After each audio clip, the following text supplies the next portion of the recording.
Hey siblings, my name is Maureen Oluwatobi, your intentional sibling. If you ask me what my life is about, I'm going to tell you that I am passionate about helping people embrace intentional living. Intentional living as it regards their spirituality, their development, their healing, and of course their productivity. So every content you're going to see on this page is geared towards helping you live intentionally around these areas that I mentioned. I strongly believe that our lives are beautiful stories that God is telling humanity, and He is very passionate and intentional about it. And just as passionate as intentional as my God is, I am also passionate and intentional about doing the bit I can to help you on that journey of living intentionally, living according to God's design for your life. In today's video, I'm going to be sharing a couple of things with you to help you prepare for the new year. 2023 is gradually, is it gradual? 2023 is almost over and we are about to usher in a new year. I want to believe that intentional people would sit down and plan how the new year is going to unfold for them. I've done that for myself. I have a list of plans, a list of things on my to-do list, and I just really wanted to stop by and share these tips with you because I care about your life, right? I know that when you succeed, I succeed. When I succeed, you succeed, and it's just so sweet if we all succeed and grow together. So that's why I am doing this. So at this point, I'm going to encourage you to get your pen and your notepad. If you can, get a bottle of water, because this ride is about to be interesting. So let's dive into the video.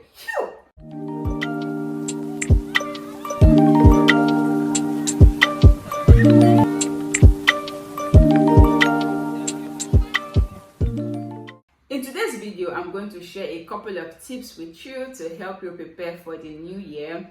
And this conversation is sponsored by the Still Waters Spring Academy. At Still Waters, we are passionate about helping people live intentional and wholesome lives. So this conversation is sponsored by the Still Waters Spring Academy. Okay, so let's start off with what I call the bases. The bases are some of the most important things that I would want you to pay attention to as we dive into 2024.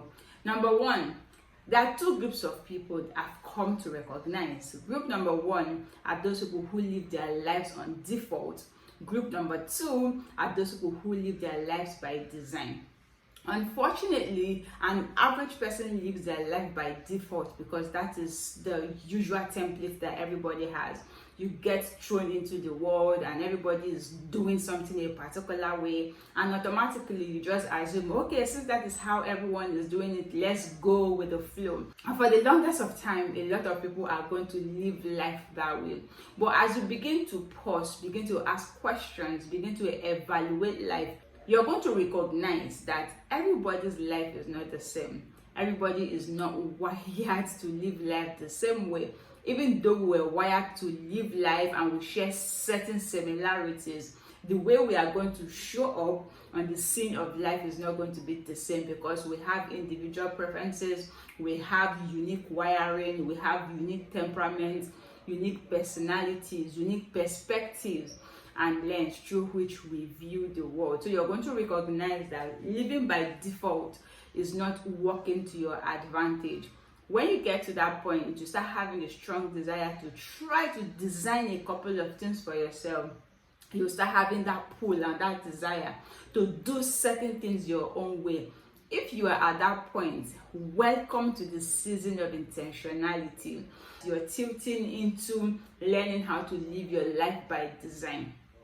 I've come to recognize that living by design is one of the most authentic ways to live, because you pause, evaluate yourself, become very self-aware, and based on your level of consciousness and awareness, you sit down and design how your life should unfold. And you do this in partnership with the person of the Holy Spirit, because living by design means that you're practically creating your future. It means that you're looking into tomorrow and trying to build blocks from where you are to the tomorrow that you have seen. And in order for you to effectively build those blocks, You have to partner with the person who has already been to the tomorrow, who has seen the tomorrow, who knows how the tomorrow is going to be, and then he is going to give you steps, lessons, and insight on how to help you build the effective life you're trying to build. So like I established, there are two groups of people: those who live by default and those who live by design. In this conversation today, I'm specifically talking to those people who want to live their life by design. If by the time you started listening to me, you have been one of those persons who live your life by default, I'm going to use this opportunity to encourage you to learn how to live by design, because life begins to make a whole lot of sense when you step into the capability that God has given to you to create the future in partnership with Him. Another important thing I would want you to know is that you are like God. When God was making mankind, He did not look to other things to try to make humanity. He made mankind in His image and in His likeness. So that means you bear similarities with God. There are certain things in your life that are exactly the way God would have wanted them to be, because that is how He is. So one very vital feature that makes you look like God is your creative ability, because God is a creator and He made you just like Him to co-create with Him. So you have the ability to actually create stuff, because that is how God is and He made you like Him, right? In your journey of creation, you can partner with God and become the co-creator that He designed and destined you to be. Planning and preparing for 2024 is basically giving yourself the permission to step into the co-creative ability, the co-creative position that God has given you in order to create your 2024 in partnership with Him. So I'm going to pause at this point and say something, and I want you to think about what I'm about to say. Everything happening in your life should not take you by surprise. I'm going to say it again. Everything happening in your life should not take you by surprise. There are certain things that should be happening in your life right now that you can actually pinpoint how you designed it, how you wanted it, how you desired it, the amount of work that you did, the amount of intentionality that you put in order to get the results that you are getting. So if everything in your life is taking you by surprise, it means that you are living out a very vital part of your life. That is the part that empowers you to live like God designed you to live. So you have to get to that point where you see certain results and you can say, oh, these are the things I did in order to get this result. I am not saying that everything in your life must be planned. I'm not saying everything in your life must have steps and principles of what you did.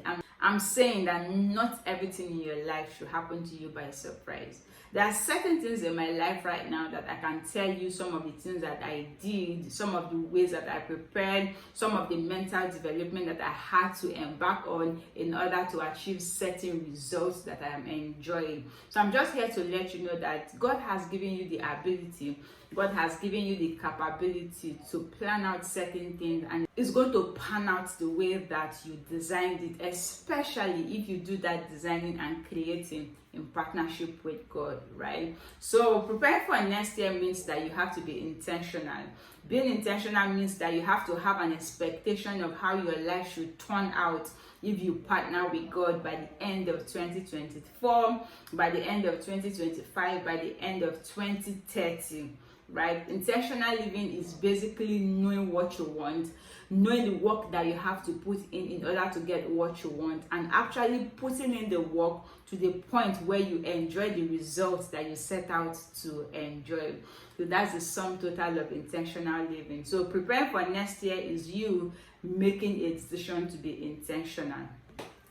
So the next thing I want to talk to you about is what I titled clarifying expectations. I told you that preparing for next year means you have to be intentional, and being intentional means that you have to have an expectation of how your life should turn out. So the question is, do you have an idea of how your life should pan out in the different areas that you have identified that are unique to you? If you have not, then I'm going to help you on that journey. So there are certain areas of your life that you really have to pause, calm down, and clarify the expectations that you want. And clarifying expectations simply means sitting down and telling yourself, these are the results that I want out of my life. These are the outcomes that I would want to see. These are the outcomes I would want to experience, right? Once you have done that, the journey is a lot easier, because I usually say start with the end in mind. Once you have clarified the expectation, the how is usually not so difficult. Let me give you a typical example. When different people go to the gym, you ask them, why are you in the gym? They have their reasons. Some people want to lose weight, some people want to keep fit, some people just want to come there for the social environment that has been created. But everybody has an intention, everybody has an expectation, and because they all have an expectation, they are going to show up backed up by that expectation, and that expectation is going to inspire how they are going to show up and how they are going to do everything they are going to do in the gym. For somebody who is about to lose weight, they know that the exercises they are going to do will not necessarily be the same exercises that somebody who is just there for the social activities would do. So it's always easier for you to clarify your expectations, get clear on what you want. That way it's easier for you to plan out how you're going to get to that place where you get the results that you actually wanted. So you have to clarify your expectations if 2024 is going to turn out as the best year of your life yet, because I believe that 2025 is also going to be a lot better than 2024. But in order for 2025 to be better than 2024, you have to make sure that 2024 is a good year for you, right? So, on the journey of clarifying your expectations, I'm going to ask you to do a couple of things. Number one, I would invite you to paint a picture of the outcomes you want in certain areas of your life. Paint a picture of the outcomes you want in certain areas of your life. Number one, your spirituality and your faith. What expectation do you have as it regards your spirituality and your faith? Do you want to be a much more spiritual person? What does that mean to you? You have to dive down. Don't just say, oh, I want to be a much more spiritual person. The next question would be, what would that look like for you? Because different people have different intentions. Different people have different pictures of what spirituality should be like. So for you, you have to narrow down, what does it look like? Are you going to show up in church every Sunday and every weekday? Are you going to read your Bible every day? Are you going to engage in Bible study every day or on some days of the week? Are you going to pray every day? Are you going to pray in tongues 1 hour or 2 hours every day or every week? You have to get clear on these things and you have to paint the picture, right? The second area of your life I would want you to paint a clear picture of what you want is your health and your wellness. Your body, your mind, your spirit, the totality of your being was wired and designed to be in a place of wholeness. So you have to paint a picture of how your health and your wellness is supposed to turn out by the end of 2024. So what expectations do you have as it regards your health? Do you need to drink more water? Do you need to exercise? Do you need to eat better? Do you need to take in a lot of fruits this year? What is the ideal picture of wellness and health to you? You need to get clear on that for yourself. So as I'm saying all of these things, I'm inviting you to write, answer the question, so it's easier, right? It's like a workshop. So it's a lot easier for you to clarify. Once you've done some of this basic work, then you can get back into your alone time later to really break it down intentionally and plan it out properly, right? So in your relationships and your friendships, what are the clear expectations that you would want to see? What are the clear outcomes that you would want to see? Do you want a deeper relationship with your friends? Do you want to get closer with your family members? Do you want to have a deeper and a much more productive relationship with your partner, with your husband or your wife, right? You have to clarify what that means for you. By the end of 2024, How do you want your relationships to be, right? The next area that I'm going to invite you to look into is your career. If you are a career person, or your business, if you are an entrepreneur, or your academics, you have to pause and ask yourself, what outcomes do I want to experience in my career or my business or my academics by the end of 2024? You have to paint the most ideal picture. Don't look at limitations when you're painting these pictures. Don't look at, oh, what if these things don't happen? Keep the what ifs by the side and just focus on the positive and the healthy, because once you do that, there's an energy, right, and the strength that comes to help you achieve the goals or achieve the steps that are required for those outcomes to be a reality. And of course, as we talk, I'm going to share some other pointers with you in order to help you stay on the path. So another area of your life where you should set clear expectations is in your finances and your money. Do you want to make more money this year? Do you want to save more money? Do you want to invest? You have to get clear. Do you want to increase your earning power? Do you want to decrease your earning power, right? Of course, that should not be anybody's goal. You should not decrease your earning power. It's higher and higher. The path of the righteous shines brighter and brighter and brighter. So we are all on the path to increasing our earning power and our earning capabilities. But you have to be clear on what you want. In your purpose and in your ministry, what are the expectations that you have? You also have to set clear expectations as regards your purpose and your ministry. Your purpose is basically why God positioned you or why God put you on planet Earth. Your ministry is how you do what God has placed you on Earth to do. And then another very important area that I want you to look into, which a lot of us don't usually look into, is our recreation, our social life. Our recreation and our social life. So you have to also set clear expectations as regards your recreational life and your social life. A lot of adults don't play, and it's unfortunate because our body rejuvenates when we engage in play, when we engage in social and recreational activities. So if you have never paid attention to your social life or your recreational life, this is me inviting you to start paying close attention to it, because it helps your mind, it helps your productivity, it also helps your friendships and your relationships. So what clear expectations do you have, or are you going to set for your recreation and social life? So these are some of the key areas of your life that I have identified. For some of you, you have to add some other key areas. You know yourself, right? So you have to pause, calm down, and ask yourself, what are some of the other key areas of my life that I have to set clear expectations for? Okay, so as regards clarifying these expectations that you have, it's going to happen on 3 levels. We have the long-term pictures, we have the mid-term pictures, and we have the short-term pictures. One of the most important things that I've identified when a lot of people are planning their life or setting expectations is that they usually do not start with a big picture. They usually just want to paint a picture for this year.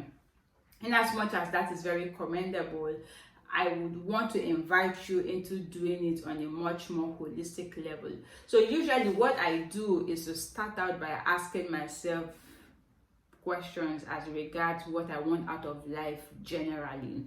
By the time I am 50, what do I want out of life? By the time I am 70, what do I want out of life?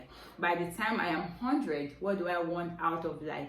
By the time I have transited from earth to heaven, what do I want to be known for? What are some of the things that I would want to have accomplished? And of course, I also do this in these key areas of my life, in my spirituality and faith, in my health and in my wellness, in my relationships and friendship, in my career, business or academics, in my finances, in purpose and ministry, in recreation and social life. I usually start by identifying how I would want all of this to play out by the time I am old and gray. So once I've done that for myself, I now get into what I call the midterm pictures. So this first one that I talked about, where I paint the picture of how I want my overall life to turn out, is the long-term picture, right? So by the end of your life, what would you have loved to achieve? What would you love to be known for? What would you want to have done in these certain areas of your life, right? So that for me is long-term pictures. Then we come to painting midterm pictures, where I begin to ask questions like, in 10, 20, 30 years from now, what would I have loved to achieve? What are some of the things I would want to do? Where are some of the places I would want to go, right? That is a much more, is not as far as the end of my life, right? It's like 10, 20, 30 years from now. So that again is midterm pictures. Then we now come down to the short-term pictures, where I now ask myself, by the end of this year, 2024, if you're going to watch this video in 2025, by the end of 2025, what would you have loved to achieve, right? So you see that when you ask yourself, by the end of this year, what would I have loved to achieve, that gives you a short-term picture. But that short-term picture belongs to a larger picture of how everything is going to converge and lead up to the end of your life. Is going to lead up to the picture you are painting of your overall life. So I'm not going to encourage you to only paint pictures for this year. I'm going to encourage you to first start by painting a picture of your life, and then begin to cascade it gradually. That way, anything you're going to do this year is basically going to add up, right, to the bigger picture of your life. For me, that's how I build, that's how I design my life, that's how I plan. I know that everything I'm doing this year is contributing to a larger picture. So I'm not just trying haphazardly to add one or two things together, right? I know what I am building. You know, when you're building a house, you first draw the plan, but you already have the picture of the house you want to build. Then you begin to draw out the plan, and then you start digging, and then you start building. So for me, my life is my house. I know what the house should look like. I know what my life should look like. Then all of the short-term, mid-term plans that I have are basically building blocks that I am laying in order to make sure that my house, right, the picture, the ideal picture of the life that I want, of the house that I am building, must become a reality, right? So this is all I have to say as regards clarifying your expectations. So let us move forward. So I want to talk to you about what I call pull back to go forward. I'm going to invite you to be like a catapult. Pull back, go forward. What that simply means is, before you start planning for the next year, you have to review last year. If you're watching this video in 2023, I'm asking you to review 2023 before you start planning for 2024, right? So you have to review the present year, you have to review the year that you are in before you plan for the next year. So for you, I'm hoping that you're going to review 2023 before you start planning for 2024. These are some questions I believe you should ask yourself as you pull back to go forward. Number one, in what areas does it look like you moved closer to your envisioned life or envisioned self? You remember I started by talking about how it's important for you to build a big picture or design a big picture of your life, and then from there decide what you're going to do part-time, or design what you're going to do part-time in order to lead up to the big picture. So as regards that big picture that you have designed for your life, how closer were you to it based on the things that you did in 2023, right? You have to review that. What are some of the things that you did in those specific areas I mentioned? What are some of the things that you did to get closer to that, your big picture? And then the next question is, in what areas did you move further away from that envisioned life. There are certain things that you did this year that didn't move you closer to your destiny. You have to be sincere with yourself. You have to be very honest with yourself and write it down. And the reason you're doing this is not to beat yourself up, is to actually put measures in place to make sure that you don't get further away from the big picture that you have envisioned for your life, right? So it's important for you to review your year, review 2023, and ask yourself, in what ways did you move further away from your envisioned life, right? Planning for 2024 is a short-term goal. Remember when I was talking earlier, I talked about painting long-term pictures, mid-term pictures, and short-term pictures.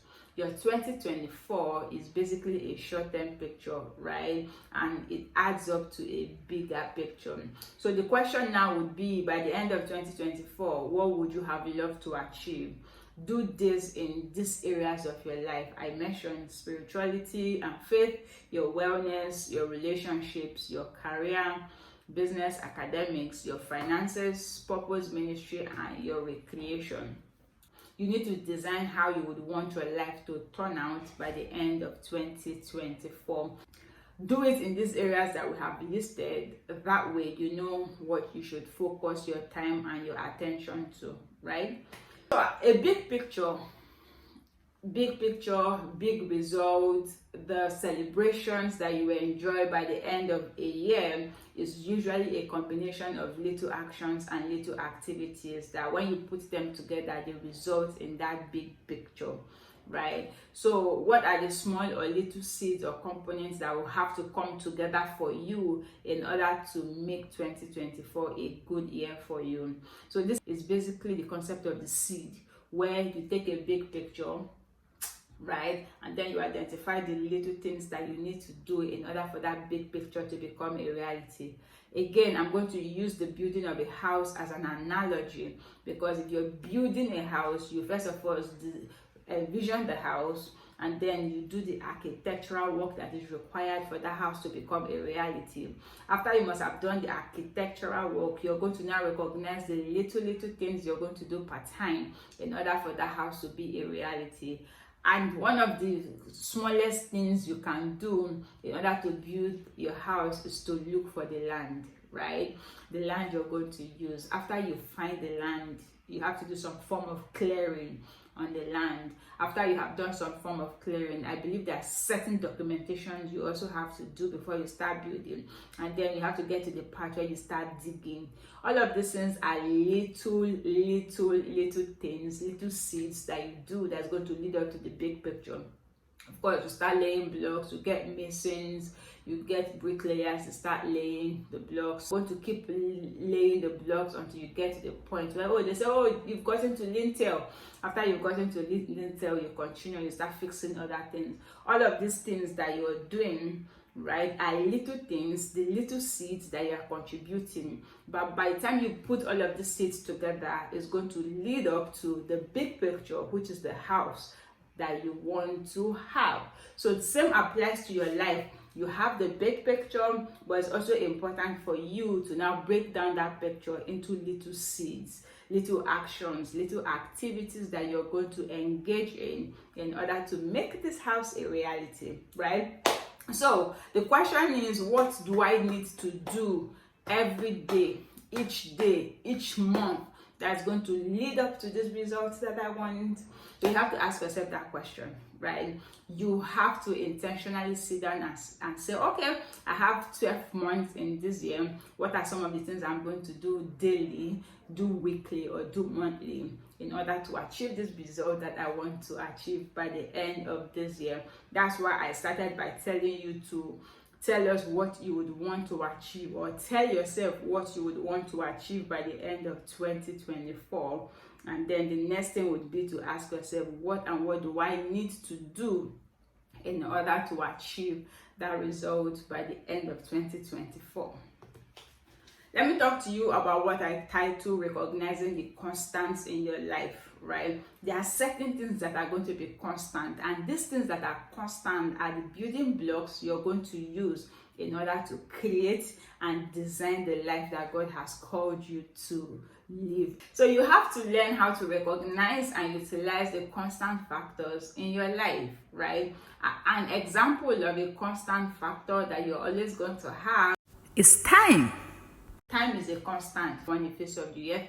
God gave us time to help us measure times and seasons, right? So recognizing that you're always going to have 7 days in a week, 4 to 5 weeks in a month, 52 weeks or 12 months in a year should give you some assurance that you have some of time that has already been allotted to you. The question is, what are you going to do with the 12 months? And it is unhealthy for you to wait for the months to appear before you start saying, okay, what do we do with this month? No, that is not the best way to live life. The best way I would recommend would be to know that you have this 12 months, but then you plan ahead, right? You plan for the months before the months appear, so your time does not get lost. The Bible says we should redeem our time. Redeeming your time also entails that you pause and really plan out how you're going to utilize and maximize your time. So you have 7 days in a week. So what are the things you're going to do in these 7 days that you have in a week? Right? You have to learn how to use these constant factors as an advantage to your life. And in order for you to use it as an advantage, you have to establish a personal routine. I've heard a couple of persons say failing to plan is planning to fail. So if you don't intentionally plan, it means that things will happen, but they won't always be the things that you like. They won't always be the things that you would appreciate. So in order to ensure that things that are happen to your advantage, you have to learn how to plan, right? So you have to have a personal routine. You should know what you do at particular times of the day. You should know some of the things that you must engage in order to make this your house a reality. Remember, this house is you, right? Your life, your future. By the end of your life, that's what this house is about. So you have to know your personal routines that you have intentionally established for yourself. Another thing you have to do in taking advantage of these constant factors is to schedule activities for yourself, right? You know the days of the week, you know the things that you do. How are you going to intentionally schedule certain activities? You have alarms on your devices, you have physical alarms, you have your calendar, you have notifications. How do you use these things to your advantage? So you have to learn how to plan out what you're going to do. And once you plan it out, don't just leave it in your head.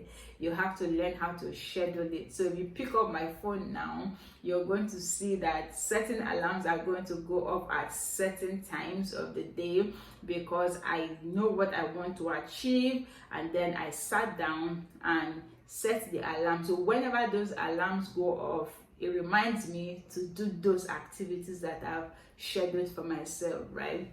So that also has to be something you do for yourself. You have to schedule some activities. And then something I also do that helps me, I have what I call my to-do or my to-do list, right? On the days where I come into the office and I really want to work, I design my day.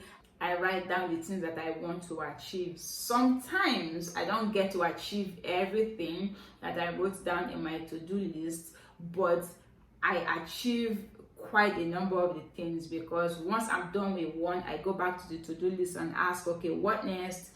That way I'm not wasting time. I quickly check, okay, this, and then I get to doing them. Sometimes I discover that a lot of other activities can come in to disrupt my plan, but those activities are usually much more weightier. So when those activities come, I know that, okay, I have to leave what I have on my to-do list and focus on that activity. But any activity I'm leaving my to-do list for has to be weighty, has to be intentional, and has to add up to maybe other areas of my life, right? So you have to have a to-do list. like I said, I call them my to-do list because sometimes I don't get to do everything, but it gives me an idea of how I should invest my time. Another interesting thing about to-do list is that if I have a to-do list for Monday and I don't finish it on Monday, I can always carry over to the next day. Do you get? I can carry over to the next day. I don't fight and beat myself up for not achieving everything I want to achieve in a day, right? I'm human. Sometimes I just really want to sleep. Some days I do just that, right? So you can always carry over the activities that you have on your to-do list. You have to get clear on the things that you need to do in order to get the results that you desire. If you don't get clear on the things that you need to do, you're going to get involved in a lot of activities that will not bring you the result and the outcomes that you would be proud of. In order for you to be proud of your outcomes and the results in your life, you have to get clear of the things that you need to do and do them. Yes, do them. Clarity is incomplete if it has not led you to action. So once you get clear on something, design the steps that are required in order to get a particular result. Plan here, schedule this, but make sure you always take action. Now, let me share some measures that would aid discipline. In order for you to enjoy the results that you set out to enjoy by the end of 2024, you are going to need a lot of discipline, right? Discipline is such an interesting word, right? Because it is like the standard or the guard that you put in place in order to make sure you don't fall off from plan or from your plan, right? So here are certain things that I believe will help aid discipline. Discipline does not just happen. I'm going to say that again. Discipline does not just happen. There are certain intentional actions or activities you have to put in place in order for your discipline to actually work for you. So action number one, I have to take charge of distractions. So when I want to do focused work, when I want to do what Cal Newport calls deep work, I take charge of distraction. So one of the things I do many times is to put my phone on silent. No notifications, it should not ring. Sometimes I plug it in another room and I do the work that I have to do, right? Sometimes it will mean letting certain people know that I am not available at this particular time. Sometimes I see certain calls and sorry, I can't pick because I'm doing something and I don't believe that that phone call that's coming at that particular time is going to contribute to the result that I want to achieve per time. So you have to intentionally take charge of distraction. So I'm going to recommend that you turn off notifications if you really want to focus on the work that you are doing. Because some of these notifications are very disruptive. You are bent on achieving your result, but notifications keep going off every now and then. And for every notification sound, you want to pick up your phone to check. And many times it can derail you. You get into this activity of scrolling, right? So what I do for me, I turn off notifications. I don't want to hear the sound. My SMS does not have a tone, like I don't want it. If I want to read an SMS, it's because I am with the phone and I go there, I see it, I pick it up, and then I want to check it. My WhatsApp, interestingly, does not ring out. If I am not on the app, it doesn't ring out. That is setting that I achieved last year. Was it 2022 or 2023? I can't exactly remember. But one day I was just fiddling with WhatsApp. I wanted to turn off all notifications, and I discovered that I could ensure that I don't get WhatsApp notifications or even phone calls from WhatsApp. It doesn't just come, right? The only time you can call me on WhatsApp and it rings out and I hear it is when I am on the WhatsApp app. Oh, that has given me so much peace and rest, right? Even notifications, they don't appear on my phone until I'm on the app. So once I go to my app, many times I will not have to wait for the messages to load because they have piled up, right? For me, that's one system I've set in place in order to deal with distractions, because if I don't focus on doing the work that God has called me to do, I'm going to regret it, and I don't want to regret it, right? So that's one, those are some of the measures that I put in place. Then another activity that would aid discipline is to intentionally create time for the creation, for fun, and for rest. I know that many people rest when they just want to rest, right? That's a good thing, but one of the things that I've learned is that as you're planning your life, you're planning your day, you have to remember that rest has to come in. You have to laugh at some point. You have to enjoy social activities. So don't just let all of these social activities or fun or recreation barge into your life when you're doing very focused work. So what I do is to make allocation for those recreation or those laughter or those fun activities. I schedule them into my day. I've learned that when I schedule them intentionally, it is much more effective. It is not taking me away from doing a worthwhile activity, right? So create time for recreation. Intentionally create time. Tell yourself that, okay, this is 24 hours. And this 24 hours, yes, I'm going to do work. I'm going to do focused work. I'm going to put my phone on D&D. But at the same time, you have to intentionally say at so and so time, or when I've done this level of work, or when my mind is clogged, I'm going to take out time to unwind, to rest, to rejuvenate, right? Create the time, plan it into your schedule, so it's not just, so it doesn't become something that keeps you away from doing meaningful work, right? The next thing I would recommend is to discover tools and skills that you will need for this work that you want to do with your life, right?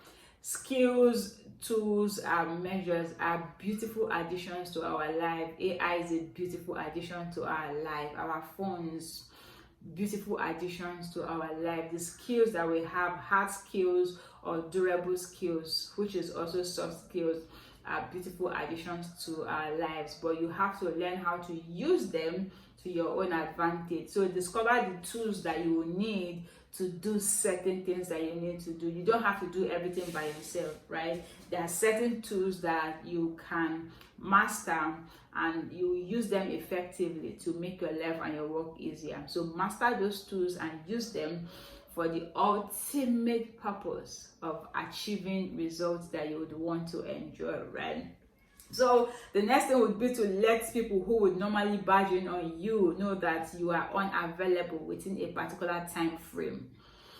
In order for you to live an intentional life, you would have to make certain decisions, and sometimes you would have to be vocal about certain restrictions that you have put in your life. So you might have to politely and lovingly communicate that you're not going to be available at a particular time to the people that you love, so they would know that within so and so time this person is working, let's not disturb this person. I heard the story of someone who doesn't do any work, doesn't take any phone call, he doesn't do any external work until it is 12 noon. And everybody knows, right? Doesn't do anything. You can't call him, you can't reach him until it is 12 noon. I love it. I've not gotten there yet, but it's something I believe that I would want to do at some point in my life, right? But again, it started gradually, but right now everybody now knows that that's how this person is. And the reason was because communication happened, and then over time people have gotten used to it. No, don't worry, you cannot reach him or you cannot reach her until after 12, and everybody's going to adjust, because if you really don't put these measures and guardrails in place for your life, you're going to discover that you're splintered on every side. You're splintered. Everybody wants to have a piece of you, and if you no longer have value to give, trust me, they're going to leave you and move on to the next person. And it's going to take the grace of God for you to find someone who's going to help you pick up the pieces of your life. There was a point in my life where I was practically always giving, always dispensing. and I wasn't paying so much attention to myself. I wasn't paying so much attention to the things that I needed to do. And it got to a point that I discovered that, Maureen, you can't keep living like that. So I had to put certain measures in place. So for you, put those measures in place and communicate to the people who are around you, so they know, and their knowing is going to be a form of support to you, because they know not to disturb you. They know that you're being intentional with your life. They know that you are doing certain things to better your life. And one of the ways they can support you is by letting you be, so you focus on your work. Sometimes they would even hold you accountable when you say, oh, I'm supposed to be off doing this work, and they catch you scrolling on social media. They can remind you that you're supposed to be doing this work at this particular time, right? So communicate and let them know. That brings me to the next thing. You have to be and stay accountable to people who would help you stay disciplined. Especially when you're just starting out, you might not have enough self-restraint to hold yourself accountable or to stay disciplined enough to do the things you want to do. So when you identify that is the problem, it's important for you to identify people who can help you stay accountable. Tell these people that you need help, and of course they're going to find measures in order to help you. So there's this accountability support that I offer, which enables people to stay accountable to me.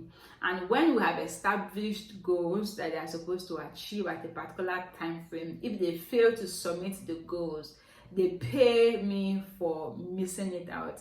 And people usually do not want to part with their money, so they do the work.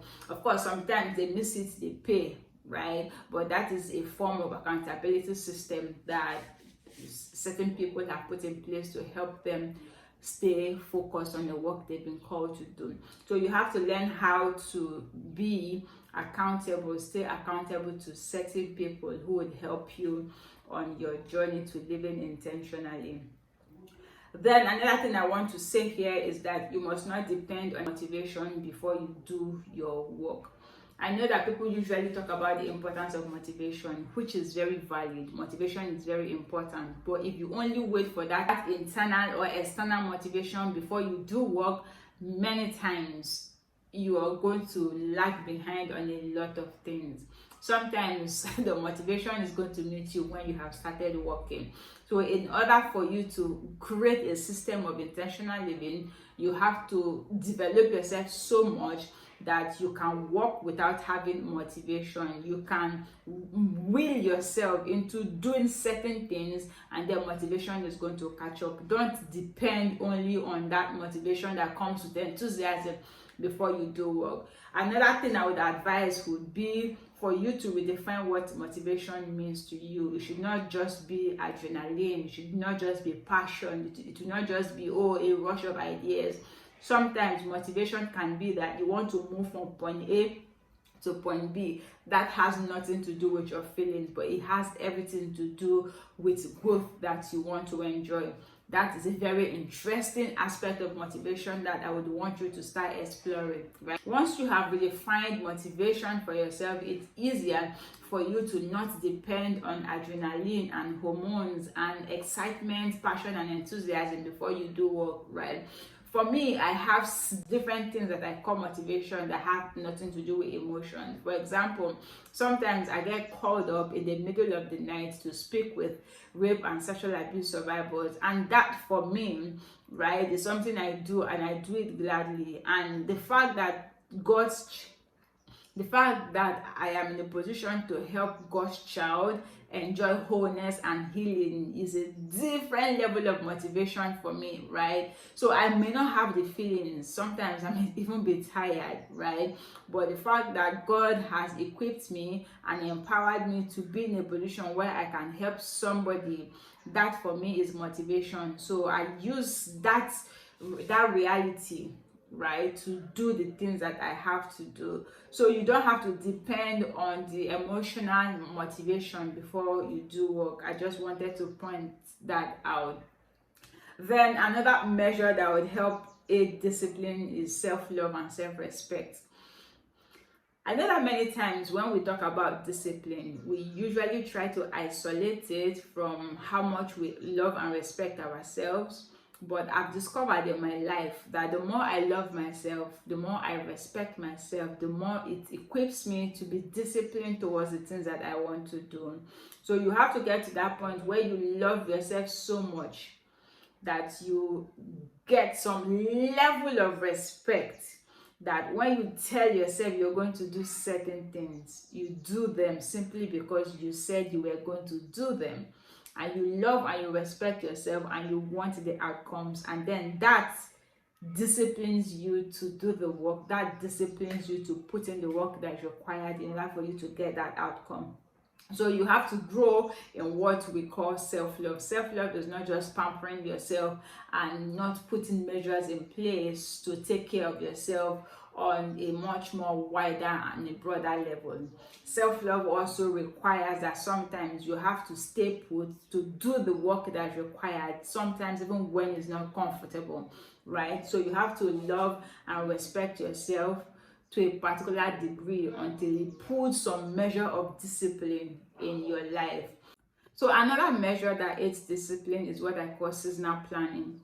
So the way my life is at the moment, I don't usually follow, oh, this is a new year, so new year, new activities. It's usually not like that for me, right? So my life is in seasons, and each season comes with its own responsibilities, its own actions, certain requirements. So when I recognize that season, I plan my life based on the season, right? For example, in this 2024 that we are getting into, or you might be watching this video when we're already in 2024. In this 2024, I did not necessarily have new plans, right? I just carried over the plan, some of the things that I was doing from last year, and I brought them into the new year, right? And I'm just going to scale many of them because I did not make the plans based on year. I didn't make all of the plans, right, based on, okay, this is a year, so these are the things I'm going to do in the year. So I do seasonal planning. So this season of my life, these are some of the things I'm supposed to do, and then I put these measures in place to make sure that I am disciplined enough to achieve them in that season. Because the next season is going to come and it's going to require certain level of devotion and attention from me. And I would want to create or design a plan that's going to cater to that particular season. So you have to pay attention to the seasons that you are in and then plan your life based on that season. There was a time I was single. When I was single, I planned my life around that season because I knew that, okay, yes, I'm single, but I'm going to get married at some point, and I would have to make some adjustments to my plans, to my pursuit, and the things that I do. Right, that way when new seasons come, it doesn't rattle me because I planned, I prepared for the seasons. I knew the season was going to come. So what is going to help you have this seasonal planning is when you now paint a big picture of your life, right? Remember, I started by saying you should paint a big picture of your life so you will know exactly what you're doing with your life. When you paint that picture, you're going to recognize that certain seasons are going to come into your life, and then you have to plan and prepare for those seasons, right? So for me, seasonal planning helps. I break down my life into seasons, and each season has me focusing on certain things until they are fulfilled. This helps me deal with disappointment that comes with unmet goals and plans. So I've gotten to the end of 2023. There are certain things I didn't achieve this year, and I planned to achieve them. But we move. Next year we continue. Right, so the disappointment that comes with unmet goals and expectations is often limited when I plan based on seasons.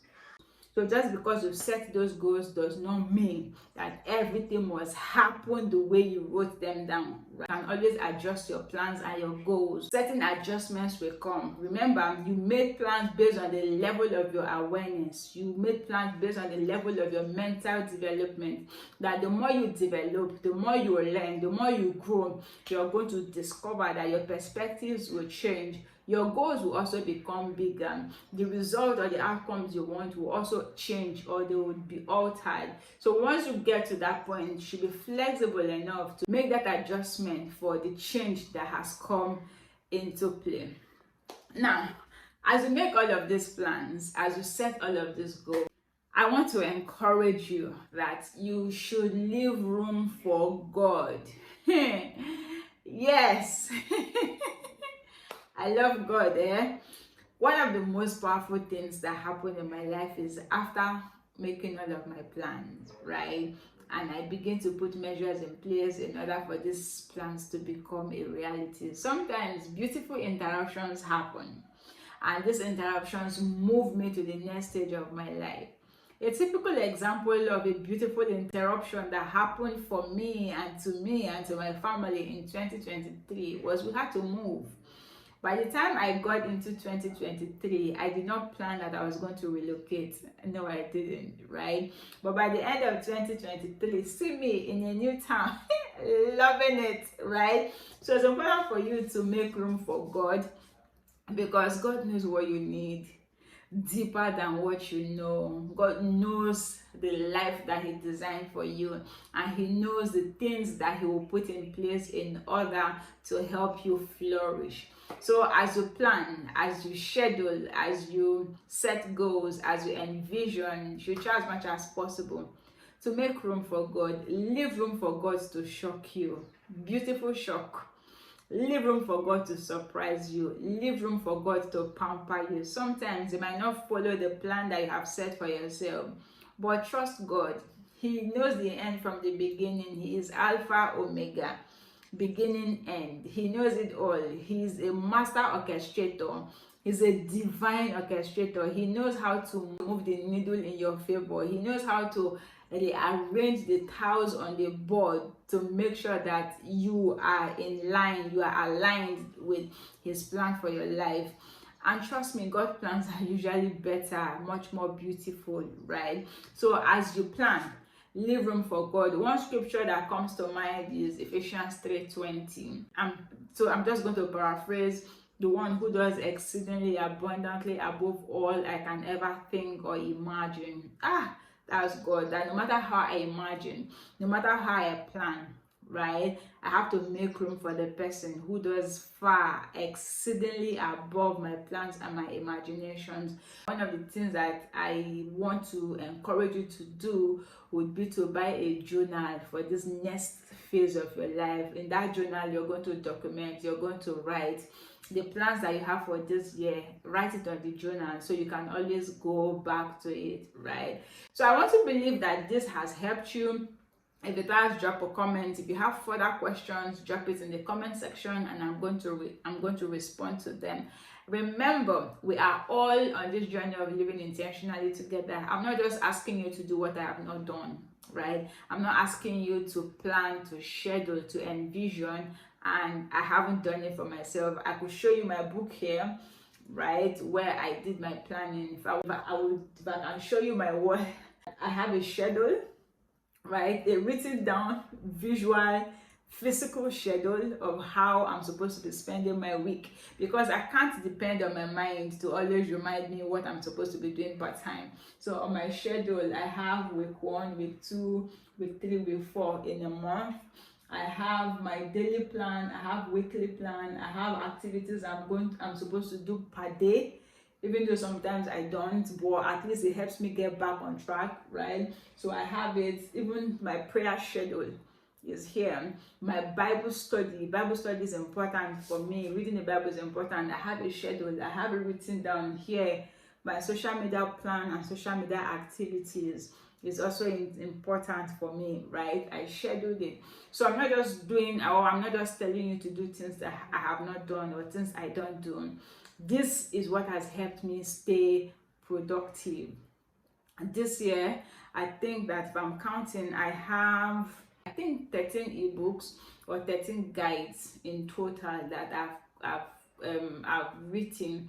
And the reason I'm able to be that effective, the reason I'm able to do the things that I do, is because there are plans in place. I schedule, I take control of my time, right? I take control. So I'm just going to drop a link to my e-store so you can check out some of my ebooks or some of my guides in order to help you stay productive and intentional.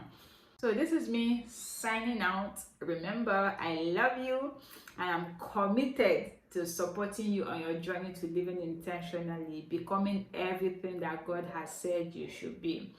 Our lives are beautiful stories that God is telling humanity, and God is very passionate and intentional with how He has weaved our story. So partner with God in this beautiful story here He is writing, and you are going to be glad that you did. I love you. See you in the next video. Bye bye.